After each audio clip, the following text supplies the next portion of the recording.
Hello everyone, नमस्कार। स्वागत है आप सभी का एग्जैक्ट में रीडिफाइनिंग एजुकेशन पे। उम्मीद करता हूँ कि आप लोग बिल्कुल स्वस्थ होंगे, आपकी फैमिली स्वस्थ होगी और आपकी तैयारी अच्छे तरीके से चल रही होगी, क्योंकि इस कोविड-19 के चक्कर में सबके सब अस्त व्यस्त हो चुके हैं। पूरा जो प्लानिंग था सबके सब बदल दिया गया है। इसलिए अभी आप अपने प्लान को according to the future activities of government, आप अपने प्लान को भी उसी के अकॉर्डिंग ही बनाएं। ठीक है। सबसे पहले मैं आप सभी को धन्यवाद देना चाहूँगा। क्यों? क्योंकि बहुत ही शॉर्ट नोटिस पे जो आप लोगों ने करिश्मा कर दिखाया है वो हमें बिल्कुल भी भरोसा नहीं था। बिल्कुल मतलब था कि आप लोग हेल्प करोगे, लेकिन इतना अनबिलीवेबल फिगर आएगा ये हमें नहीं पता था। मैं बात कर रहा हूँ प्रभात सर के द्वारा जो रिक्वेस्ट किया गया था, हमारे टीम के द्वारा जो रिक्वेस्ट किया गया था आप सभी स्टूडेंट से, हमारी फैमिली से, कि आप अभी हमारी इस मुसीबत की घड़ी में साथ दो। आप लोगों ने बहुत बेहतर साथ दिया है और आपके द्वारा दिया गया सहयोग की राशि बिल्कुल आप पे ही खर्च की जाएगी। ठीक है। इसके लिए आप बिल्कुल आश्वस्त रहें, ये आप पे ही खर्च होगा। इक्विपमेंट्स आपके लिए नए नए लाए जाएंगे और आपको ये बताया जाएगा कि कहाँ पे क्या खर्चा आया है। तो इससे रिगार्डिंग मुझे एक फ्रेज याद आ रहा है, इंग्लिश का फ्रेज है, उसको मैं हिंदी अनुवाद में आपको बताता हूँ। इसलिए बोल रहा हूँ क्योंकि अगर आप कहीं पे कुछ पैसे दे रहे हो तो आप बिल्कुल उसका हिसाब लो। हिसाब ना लेके आप सामने वाले का आदत बिगाड़ सकते हो। ठीक है। तो उसी के रिगार्डिंग एक फ्रेज है कि अगर आप किसी गलती का विरोध नहीं कर रहे हो, मतलब कि अगर आप सही करने की कोशिश नहीं कर रहे हो, तो अल्टीमेटली आप उस गलत सिस्टम का एक पार्ट बन जाओगे। फिलहाल नहीं हो, लेकिन अल्टीमेटली धीरे धीरे आप उस सिस्टम का एक पार्ट बन जाओगे। इसलिए हमेशा गलत का विरोध करते रहें। ठीक है। तो ये तो बातें हो गई आपके द्वारा जो किया गया अचंभित कार्य था उसके रिलेटेड, राइट। तो अब हम लोग बात करते हैं, अपने क्वेश्चन पे आ जाते हैं कि क्या क्वेश्चन को डील करने वाले हैं। आज हम लोग करने वाले हैं क्वेश्चन नंबर 48, जो कि है 2007 का क्वेश्चन। ठीक है। इसमें आपसे बोला गया है कि सिंप्लेक्स मेथड का यूज करके आप इस प्रॉब्लम को सॉल्व कीजिए। प्रॉब्लम क्या है? Maximise u equals to 4x plus 3y subjected to x plus y should be less than or equal to 1, x minus 2y should be less than or equal to 4 and x comma y should be greater than or equal to 0। यहाँ पे marks से regarding मुझे थोड़ा सा confusion है, क्योंकि ये बहुत ही सरल सा क्वेश्चन है। उसके लिए 30 मार्क्स मुझे नहीं लगता ये बहुत ज़्यादा हो जाएगा। ठीक है। तो चलिए इसका सोल्यूशन हम लोग देख लेते हैं फिलहाल।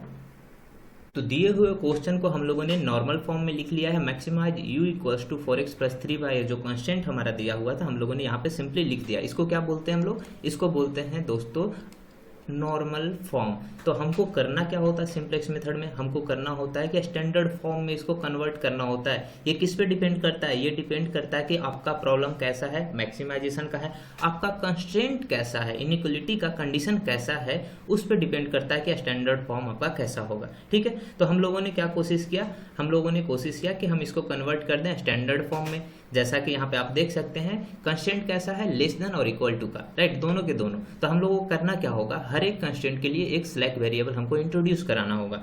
तो 2 कंस्टेंट है, 2 स्लैक वेरिएबल हम लोगों ने इंट्रोड्यूस करा दिया है। और आपको पता होगा कि स्लैक वेरिएबल इस तरीके से इंट्रोड्यूस कराया जाता है कि उसका ऑब्जेक्टिव फंक्शन पे कोई इफेक्ट नहीं होता है। ठीक है। तो हम लोगों ने वैसा ही किया।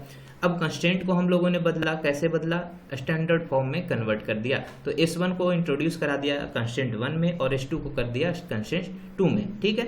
आइट्रेशन 0 या फिर इनिशियल टेबल आप उसके बाद फॉर्म करते हो, जिसमें कुछ कथित रूप से हम लोग यूज करते हैं वेरिएबल्स का, जैसे कि बेसिक वेरिएबल, कुछ टर्म आते हैं CJ, इधर आता है CBI, इधर ZJ और CJ माइनस ZJ, जो कि हम लोगों को पता है पहले से ही ये कैसे कैलकुलेट होता है और या क्या यह चीज़ें होती है। ठीक है। क्या क्या ये चीज़ें होती हैं ये हमको पहले से पता है। तो हम लोग जल्दी जल्दी देख लेते हैं कि क्या हमको इसका सॉल्यूशन निकल के आता है। हम लोगों ने यहाँ पे basic variable x, y, S1, S2 लेके चला।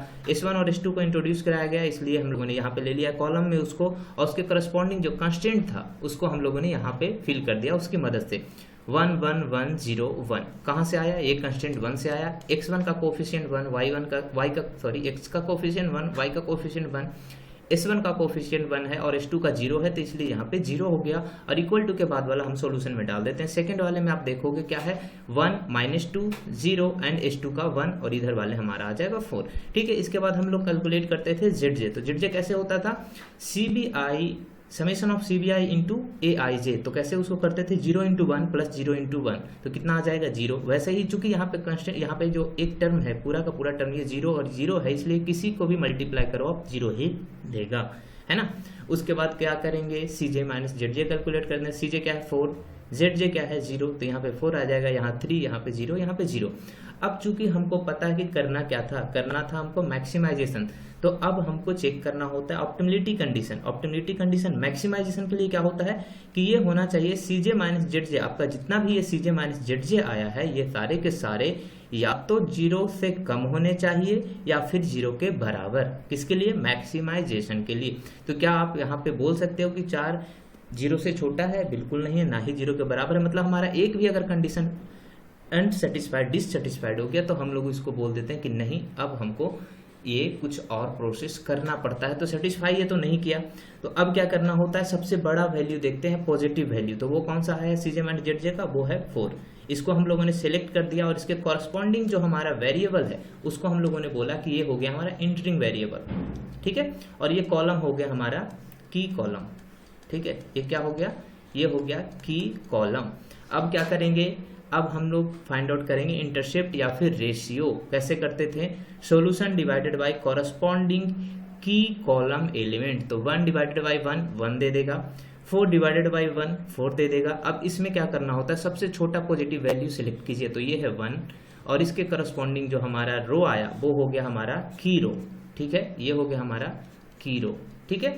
और ये जो इंटरसेक्शन पे आया ये हो गया हमारा की एलिमेंट। तो की एलिमेंट कितना आ गया, की एलिमेंट आ गया 1, ठीक है। ये हो गया की रो, माफ कीजिएगा की रो, ठीक है। ये हो गया की रो, ये हो गया की कॉलम, ये हो गया की एलिमेंट, ये हो गया इंटरिंग वेरिएबल। तो लिविंग वेरिएबल भी होना चाहिए, तो ये हो गया S1 लिविंग वेरिएबल। तो अब क्या करेंगे, नेक्स्ट आइट्रेशन चलाएंगे, आइट्रेशन 1। उसके लिए क्या करना पड़ेगा, कुछ फार्मूला यूज करना पड़ेगा इन सभी को फिल करने के लिए। तो की कॉलम के लिए क्या करना होता था और की रो के लिए क्या करना होता था। स्पेशल केस किसके लिए हम लोग यूज करते हैं, की रो के लिए। की रो के लिए जो एंट्री करेंगे न्यू वेरिएबल का या फिर न्यू वैल्यू का, वो हो जाता है old value divided by key element, right.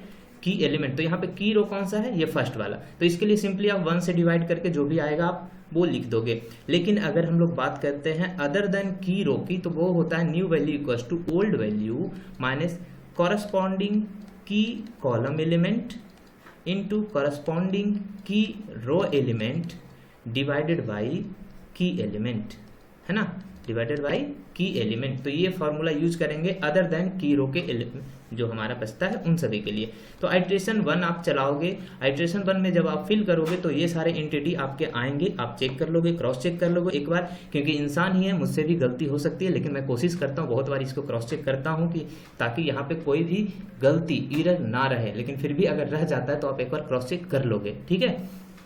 चलिए, तो इतना करने के बाद अब क्या करेंगे, फिर से हमको ZJ कैलकुलेट करना होगा, जो हम लोगों ने यहाँ पे किया है। 4 इंटू 1 प्लस 0 इंटू 0, यहाँ पे 4 आ जाएगा। 4 इंटू 1 प्लस 0 इंटू माइनस 3, ये भी 4 आएगा। 4 इंटू 1 इंटू 0 इंटू माइनस 1, ये भी 4 आएगा और यहाँ पे 0 आ गया। अब क्या करते हैं, CJ माइनस ZJ फिर से कैलकुलेट किया, फिर से हम लोगों ने ऑप्टिमलिटी कंडीशन को देखा कि सेटिस्फाइड है या फिर नहीं है। तो क्या होता है optimality condition, CJ minus ZJ should be less than और इक्वल टू 0। तो क्या सबके सब या तो 0 या फिर या तो 0 से कम है, तो ये 0 के बराबर, ये 0 से कम, ये 0 से कम और ये 0 के बराबर, तो बिल्कुल ये सेटिस्फाइड हो गया ऑप्टिमलिटी कंडीशन। सो हम लोग क्या बोल देंगे कि since all CJ minus ZJ are less than or equal to 0, so optimality is achieved। क्या हो जाएगा, ऑप्टिमलिटी हमारा अचीव्ड हो जाएगा and optimal value that means maximum value of u will be equal to 4। कितना हो जाएगा, z में जो आता है वो इक्वल टू 4 एट कहाँ पे, x equals to 1, at x equals to 1 and y equals to 0, क्योंकि यहाँ पे y हमारा अपीयर नहीं हुआ। तो x equals to 1 and y equals to 0 पे हमारा मैक्सिमम वैल्यू आएगा और वो कितना आएगा, ये आएगा 4, ठीक है। तो ये हो गया आपका इसका उत्तर। तो आप देख सकते हो मात्र 2 स्टेप का ये क्वेश्चन था और इसके लिए 30 मार्क्स मुझे नहीं लगता ये जस्टिफिएबल है, लेकिन फिर भी आप देख लोगे एक बार। बस हमें पता क्या होना चाहिए कि हमको करना क्या है और कैसे इसका सॉल्यूशन हम लोग कर सकते हैं, ठीक है। तो आप उस पर फोकस करो, मार्क्स पे फोकस मत करो। आप ये देखो कि आपसे सॉल्व हो रहा है नहीं हो रहा है, बस आप उस पर फोकस करो। Okay, thank you for watching, have a good day, bye bye and take care.